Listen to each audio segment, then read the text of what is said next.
Judith 13.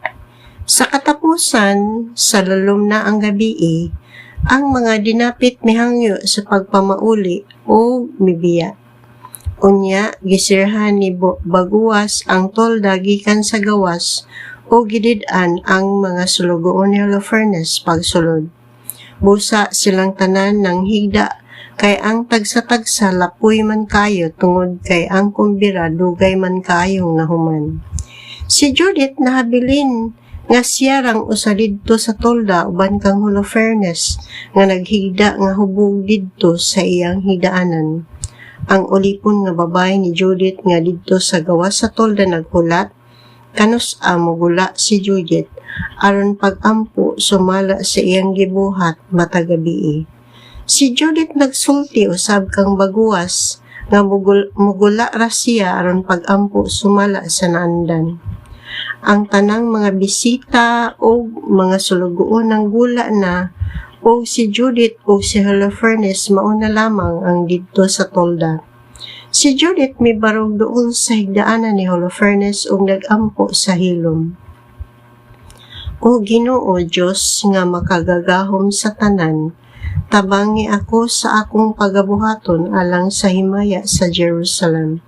Karon mao ang panahon sa pagluwas sa imong pinili nga katawhan ug pagtabang kanako sa pagtuman sa akong laraw sa paglaglag sa mga kaaway nga naghulga kanamo.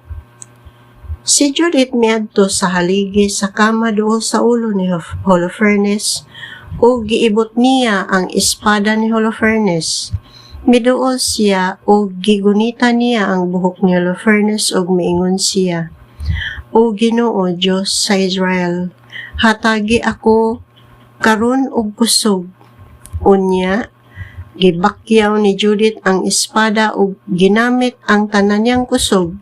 Gitigbas niya ang liog ni Holofernes hangtod nga napunggot ang ulo niini.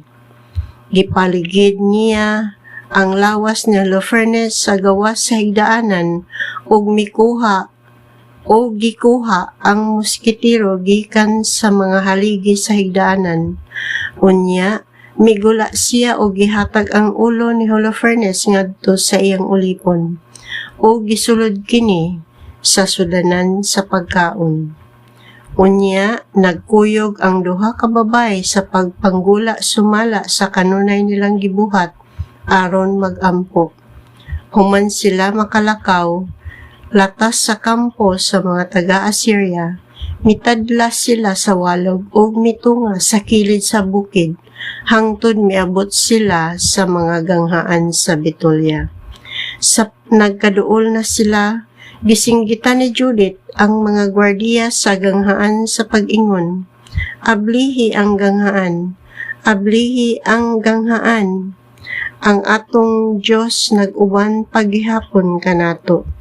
Karong adlaw iyang gipakita pag-usab ang iyang kusog nganhi sa Israel o gigamit niya ang iyang gahong batok sa atong mga kaaway. Sa pagkadungog sa mga lalaki sa iyang tingog, midali sila pagkanaog ngadto sa mga ganghaan o gitawag ang mga kadagkuan sa lungsod. Ang tanan, mga batan-on o mga tigulang nagdungan pagpanagan ngadto sa ganghaan. Walay nakatuo nga nahibalik si Judith. Giablihan nila ang ganghaan alang kaniya o sa iyang ulipon o giabi-abi sila. Unya sa diha nga nagkahaling na sila o kalayo aron adunay kahayag o makaalirong sila sa duha ka babayi, si Judith misinggit. Dayga ninyo ang Diyos, hatagi siyag pagdayig, dayga ang Diyos nga wala maghikaw sa iyang kaluoy alang sa katawhan sa Israel. Karong adlawang, karong gabhiuna, gigamit niya ako aron paglaglag sa atong mga kaaway.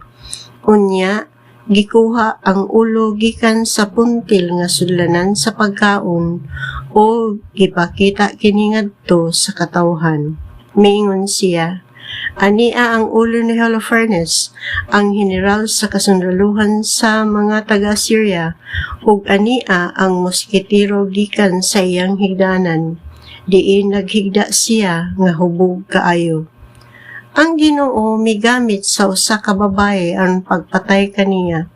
Ingon nga buhi ang Ginoo, nanumpa ako nga si Holofernes wala gayud makahilabot kanako bisan nalingla siya sa akong kanyag ug nadala siya ngadto sa iyang kalaglagan.